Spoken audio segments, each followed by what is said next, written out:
Lazada has achieved amazing success as of late with an 82% year-over-year growth in the last quarter, but they are still well behind their largest rival Shopee, and it's looking tougher and tougher to gain any ground. So does Lazada have the ability to close the gap here? Well, smash that like button and subscribe if you're new, because that's exactly what we're going to be covering in this video. You're watching More Money, let's get it.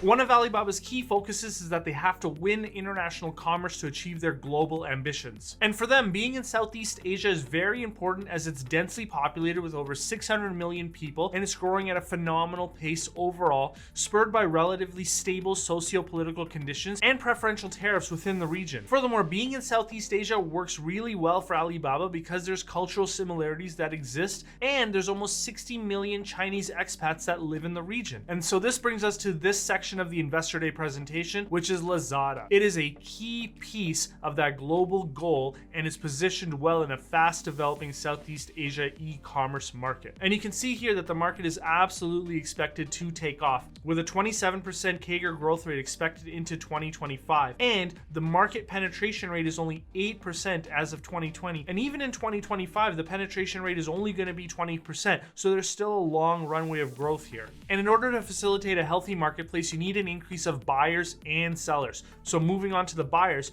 you can see that they have a large and expanding buyer base. The number of annual buyers increased by 80% since the beginning of the lockdowns, and the number of monthly active users has increased by 70% over that same time period. Moving on to the sellers, you can see that the monthly number of sellers has increased by more than double since the beginning of the lockdowns, and the monthly active selling SKUs has increased by more than double over that same time period. So the question is, why is this happening? How is Alibaba able to achieve such significant growth over this time period? And it really comes down to this next slide that they're showing us, where they're saying that they're providing a comprehensive e-commerce platform where they're not just taking care of the commerce marketplace, but they're also providing technology-enabled solutions that allow people to market their products and engage their customers in a fulfilling way.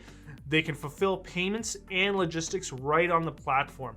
And I like how they're doing that because you guys saw in the previous Investor Day presentations how Alimama is increasing the market ROI with Alibaba and Taobao. And you might recall from the previous videos on the Investor Day that Alibaba is doing a really good job of increasing the ROI of merchants with their Alimama platform. And so you can see how they're kind of doing the same thing here with Lazada, which is going to be very beneficial long-term to their merchants. But what I got to point out to you is that they are still losing out to their main rival, Shopee. And Shopee is owned by C Limited, which is partially owned by Tencent. So we have another Alibaba versus Tencent battle going on here. And you guys might remember from the last video that we did talk about Alibaba and Tencent going head to head with respect to the ride sharing business, and Alibaba is not doing very well. And here's where it's getting interesting, because once again, Alibaba is getting their butts kicked a little bit, but I think it's for different reasons. And I don't think it's going to be very easy for Lazada to catch up with Shopee either. Now, Shopee didn't always lead the Southeast Asia e-commerce market. In fact, before Lazada was purchased by Alibaba in April of 2016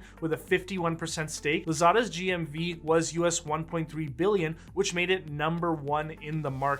And if we're going to be honest, guys, Alibaba really botched the transition in as an owner, as they decided to operate exactly like they did in China without understanding the differences in the Southeast Asia marketplace. As an example, they switched the back end of Lazada so it looked exactly like Taobao without slowing the rollout of features, which confused and angered merchants. They also had personnel issues internally, as the old management teams, which were largely comprised of Europeans, were being replaced with Chinese nationals, so the culture of the company changed, and cleanups and overall corporatizing of Lazada caused operations and competitiveness to stall. And here's where Lazada got hit, because this opened up the door for Shopee to attack by aggressively advertising throughout Southeast Asia and even hiring high-profile spokespeople like Manny Pacquiao to help them achieve greater brand appeal. And they were smart about it, guys. They focused their attack on the Indonesian market, which was a winning formula for the Shopee team. Note that the Indonesian market is the largest of the Southeast Asian market. Now, here's the reason why I think it'll be difficult for Lazada to catch up to Shopee. The person who led the attack on Lazada's market share was a guy by the name of Chris Feng. Now, Chris is a Singaporean native who is a computer science graduate from Stanford University, and he's someone who went on to work at Rocket Internet, which is the company that launched Lazada. Yeah, you heard that right. The guy who's leading Shopee was in Lazada before Alibaba was in the picture. In 2014, he led a management defection to a different company and started Shopee. So Lazada is competing with a competitor that's larger and led by a guy who knows the market much better than they do. And it gets much worse because based on the research that I've done on him, he's the type of person that still lives in affordable housing in flats set up by the Singaporean government. He does not value money and is a person who rather do really big things. Does that remind you of someone, guys? He shares a common characteristic of many incredible successful entrepreneurs of the past who focus solely on the mission and not on the fruits of their labor. Think about guys like Sam Walton or Warren Buffett. So it comes of no surprise that he was keenly aware of Lazada's chaotic situation in 2018 and seized on the opportunity to launch an offensive. Additionally, Shopee has maintained their competitive advantage because Feng has actually spent 80% of his time in Indonesia each year and has even picked up the local language. So he's gone above and beyond to really understand his customers, and his team efforts have not gone unrewarded as they eventually enticed wholesalers to utilize Shopee's platform and secure a supply of low-priced products. So why does that matter? Why do the wholesalers matter here? Well, because here's where the differences between the Chinese market and the Southeast Asian market really come into play. In China, manufacturers can set up shops on Taobao or other Alibaba sites. In Indonesia, there aren't that many manufacturers, so the name of the game is to attract wholesalers that can buy vast quantity of goods to make the economics such that they can offer products inexpensively to locals. It's a slight difference in the type of merchants that you're attracting to the platform, but it's a very important difference. Around half of Indonesia's population of 260 million people are under the age of 30. The country has a per capita monthly income of only approximately 1,500 RMB or US $230. Indonesia's local industries are underdeveloped and they are unable to provide enough high quality and inexpensive goods for the domestic market. So if you're gonna win in this space, you have to be the lowest cost provider of the low priced products that the market would want. Shopee is just that. So Lazada is facing an uphill battle here with an insanely talented and hardworking adversary. So does Lazada throw in the towel here? Absolutely not. We're still in the early innings right now, and so you have to compete as hard as you possibly can,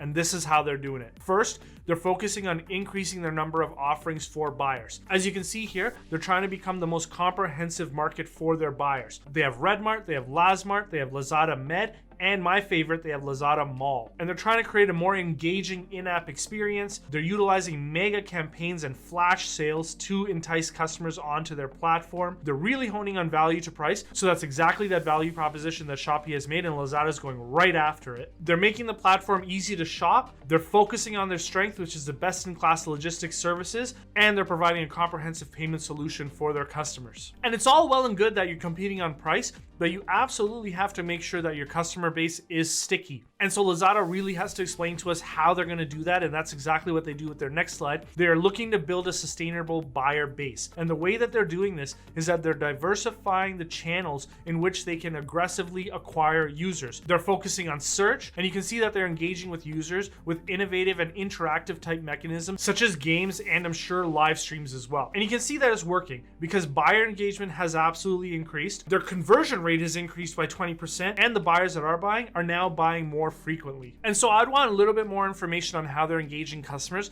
And that's exactly what they dive into in this next slide, where they show you that they're engaging users with live streaming and gamification. Guys, we already know how important live streaming is in the Chinese market, so obviously it would make sense to at least try it in the Southeast Asian market and see if it's successful, and it looks like it very clearly is successful. On Laz Live, there were 18 million viewers on Singles Day in 2021. Laz Live is the only e-commerce platform in Southeast Asia offering the See Now and Buy Now feature.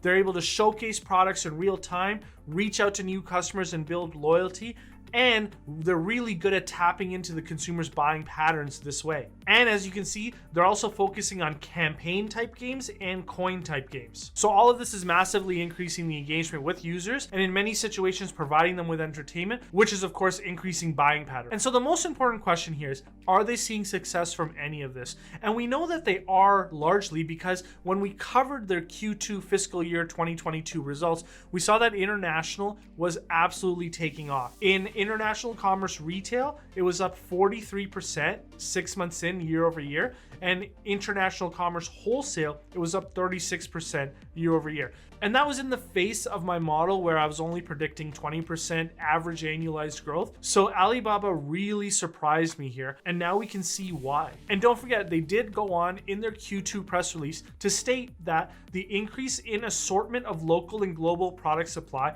has resulted in stronger consumer market share and user stickiness, as evidenced by improved user visit frequency for the last 7 consecutive quarters. For the third quarter ended September 30th, 2021, Lazada recorded an 82% year-over-year order growth. So what they're doing is working. And this is the information that I was really looking at to take up my forecast for the international business. I would love if they could break out Lazada for me in their segmentation going forward, because I would love to put a 25% year-over-year growth expectation for the next 5 years on Lazada, because I'm really seeing it happen in real time right now. And so the focus can't just be on the buyers, it also has to be on the sellers. And so the way that Lazada is doing this is focusing on 3 items as it relates to attracting sellers. The first one you can see here is by incubating local brands. So they really want to grow these local Southeast Asian brands and ensure that they have sustainable revenue streams. The second is by partnering with large and global brands. So you can see that they're focusing on Samsung, Nike, Swatch,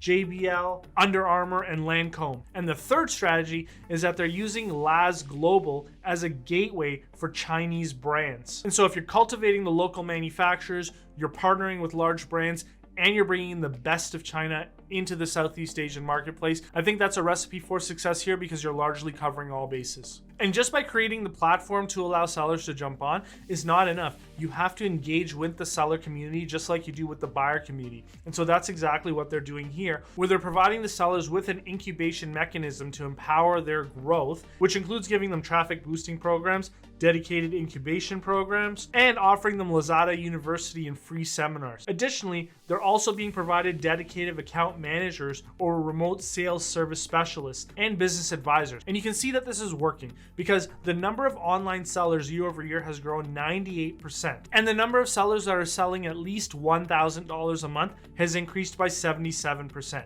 So you can see that they are winning with the sellers here on the platform. And when they mentioned the second part of their 3-pronged strategy of attracting large national brands, you can see here that Laz Mall is the destination for them, because it is right now the online destination for 80% of Forbes' most valuable consumer brands. And so effectively they've created a Southeast Asia version of Tmall, which is a very successful business that Alibaba has in China. Now what I like here is that they're not just hanging their hat on creating a great platform for sellers and then providing them with engagement. They're also focusing on technology-enabled marketing solutions, as you can see from here, where their marketing solutions are centered around creating awareness for the products, generating interest for those products, cultivating the purchase, and then finding a way to maintain loyalty with their customers. And you can see that the marketing platform is working, because the average seller ROI has increased by 8 to 10 times. So once again, this is that same focus that they're doing in China, where they're using Alibaba to help their sellers. They're doing the same thing with Lazada. So when you have a platform that's not just allowing you to list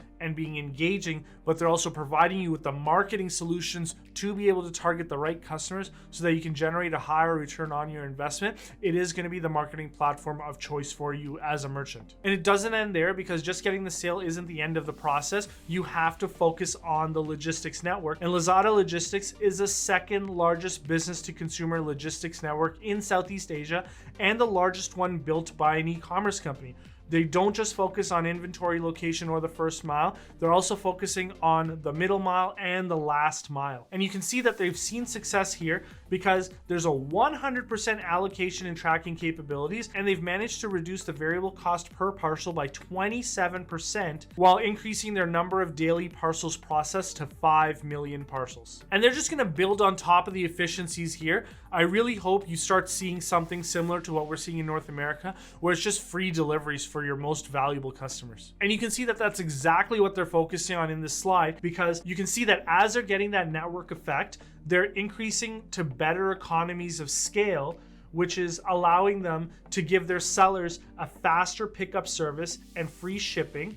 They're also allowing their top sellers to utilize fulfillment by Lazada, and they're moving their loyal customers towards free shipping and fast delivery. So you can see that the network effect is picking up, and they're moving towards where you want to be if you want to be a leader in the online retail marketplace in the Southeast Asia region. Now, the only thing that they haven't talked about, which is something that I hope they go into more in future Investor Day presentations, is how are they going to be looking to offer a subscription type model like Amazon Prime is doing and like how Alibaba is doing in China. I think that's a really good way to further increase user stickiness. And you can see that they've spelled out what their long-term goals are here. They really want to serve 300 million customers and achieve US 100 billion gross market value. And recall that they have 21 billion in gross market value right now, so they want to 5x this business over the long term. So what are my major takeaways from the Lazada Investor Day presentation? I think the first one is that Shopee is a formidable opponent, led by one of the scariest CEOs, and it's like going up against Elon Musk or Jeff Bezos. Lazada